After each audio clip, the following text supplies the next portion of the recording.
Hello everyone. In this tutorial, I'm going to explain to you how you can use Microsoft Word. Microsoft Word is a powerful word processing program. You can use Create Documents and just about anything else you can imagine. From here, you can access recent documents or create something new or from a template. In this, we will click Blank Document. Let's explore the interface. This is called Ribbon, which is the collection of tools. The ribbon is divided into tabs like Home, Insert, Design, Layout, References, and etc. There are also commands on each tab.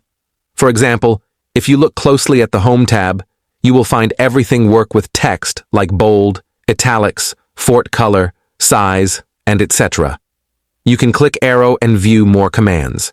In Insert tab, you can use to add table, pictures, charts, shapes, pages, and etc. This is a quick access toolbar, and you can use it for save and undo. At the top and to the left, you should see small rulers. In the bottom right corner, you will find a few more tools that let you change the way your document is displayed. To zoom in or out, click and drag the zoom control. Read mode opens the document full screen. Print layout is the default. Web layout displays the document as a web page. That covers the basic of Microsoft Word. You are ready to start your first document. Let's meet on next tutorial. Thank you.